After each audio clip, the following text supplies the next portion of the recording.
Remember the time that he was being asked about Kyler Murray when he was playing at Alabama, Orange Bowl, and his brain short-circuited because he knew if he said one more word, Nick Saban was never going to let him hear the end of it. He started talking about Kyler Murray. He's going to say something like, "We've so seen short," and he just stopped. Right. He just was like, and that was it. It was an all-time moment. I love Quinnen Williams. That's the second best moment there. He didn't hear what the coach said. He had to use the restroom. When you got to go, you got to go. Well, and you know what? There really isn't much to say after yesterday's game. They all should have stayed in the restroom. Well, they all should have stayed in the locker room and never come out. The Bills thumped the Jets 32-6. And the problem is, mentioned this earlier, that defense can only do what it's doing for so long. If it's not getting any help, there's a point where you just say, why are we putting ourselves through this? I was so impressed by that game against the Chargers 2 weeks ago when they kept going and going and going, and they're making big plays late, and there's no way you guys are scoring 14 more points. Yeah. The dam breaks at some point, mentally. Right. We saw it, I think, starting last week against the Raiders on Sunday night, and yesterday, 32-6. It's like, this Jets defense doesn't give up 32 points. This Jets defense gives up 32 when it just realizes once they get 7, they're we're flabbergasted. done. Throw the hands up. I mean, we give up hope. I mean, there's only, like we talk about, I don't care how good your defense is. When you're out there every 4 plays, right? It's like, hey, we make a stop. Oh, wait, our offense goes 3 and out. Hey, we're back on again. I don't care who you are. This is the NFL. It's not college football. You're going to get worn down, and like you said, eventually the dam's going to break and the flood's going to start, and that's kind of what happened in this one. Let alone the game starts with them fumbling the opening kickoff return and letting Buffalo get a little lead and momentum, right? I think the big thing with the football game, we know the Jets' offense stinks, right? Nothing's going to change there. I think that yesterday might have been the last time we see Zach Wilson. I wouldn't be shocked if they made a change this week officially. All right. The other thing is, I think the big thing everybody wants to talk about is what was the Bills' offense? How different was it under Joe Brady compared to Ken Dorsey? Listen, I don't think it was different at all. There was nothing different. Right? I think the thing you can look at more than anything is maybe there just was patience, right? Josh Allen was patient. He understood, hey, we're playing the Jets. Their offense stinks. I'm not going to force any balls here. I'm just going to continue to, let this game play out. If we got to settle for field goals, okay, so be it. We'll slowly start working the ball, and, we'll wear the Jets out till, we'll start scoring touchdowns instead of getting field goals. And I think that's where, there was a difference in this football game as compared to, Josh Allen, what we've seen over the last 2 weeks, being a little loose with the football and trying to make things happen. But I don't know if there was anything schematically different to look at or go, ooh, they're going to play this style of football now. That was not the case. Well, they ripped out the play in the playbook that results in 17 points being scored if it's run successfully. Sure, right. That desperation, just that sense that everyone had, that there's a magic moment out there that takes a close game and turns it into a blowout. That's not how it's earned 1 yard at a time. And you've got to take the short stuff to set up the long stuff. It's a lot of what Patrick Mahomes has dealt with. Yes, right. Mahomes wants to show what he can do. When you're good at something, you don't want to not do it. Hey, you know what? I'm really good at this, but you know what? One of these days, maybe you'll see it. No, you want to lead with that. This is what I'm good at. This is what I do. This is my purpose.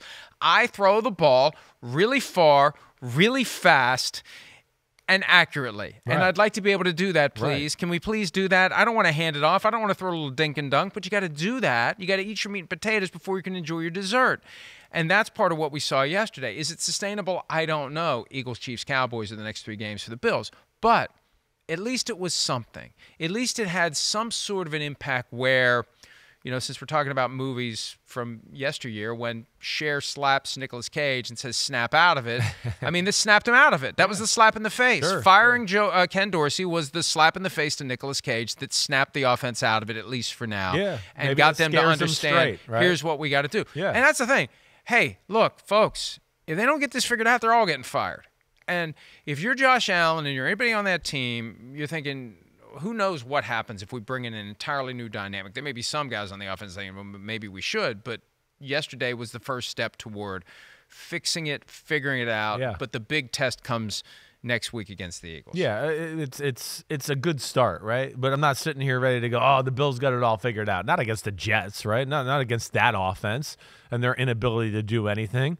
but I do give Allen. He threw one interception. It was a Hail Mary at the end of the first half. For the most part, he played really clean football, didn't take any chances, right? And then, of course, made a few plays. Let the game come to him, I think, as compared to, like you're saying, trying to make it happen.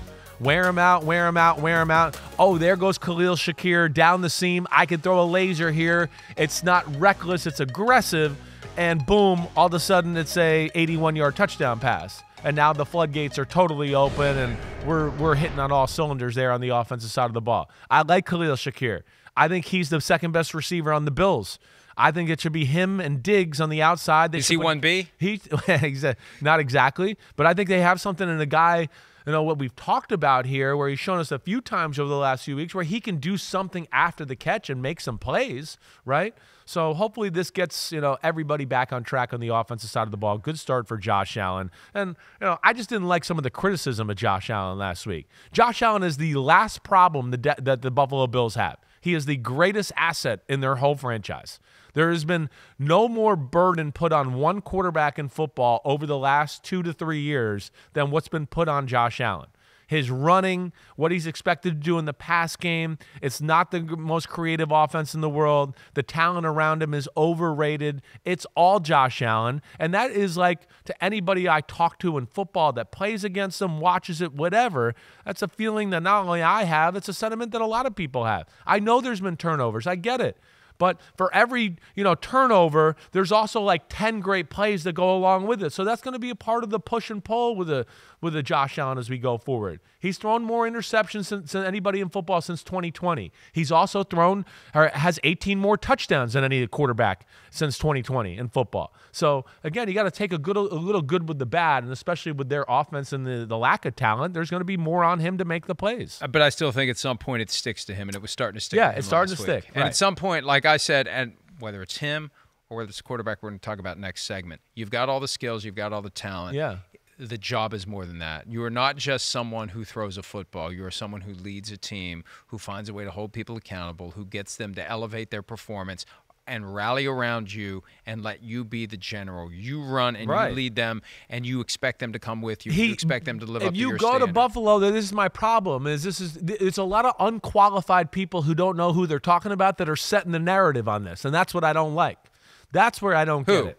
Right? All right. People on the 4-letter network and some of over those. I just look at them and they're constantly beaten down. I watch Stephen A. Smith. Josh Allen's the problem. He's a huge name in the sports media world, right? He's wrong. He's not the problem. He's the least of their problems. They set a narrative that sticks that's not exactly fair, where if I sat down with some of these people who set the narrative and we watched film all year, you'd go, not many people open, no run game. The whole game plan is about stop Josh Allen, and Buffalo has no other card or any other angle to turn in to go, okay, well, if you're going to go all in on this, we have that to compound it. They don't have that, and that's where I fight against that. I think it's more than X's and O's and more than what happens on the field, though. It's about demanding that they do better planning and using him, do better with the guys they have. The Peyton Manning mindset, I'm going to take this place over. I want to see a little more of that from him. And maybe that'll be coaxed out of him by Joe Brady or by the circumstances. Right. Maturity. Yeah. Hey, you know what?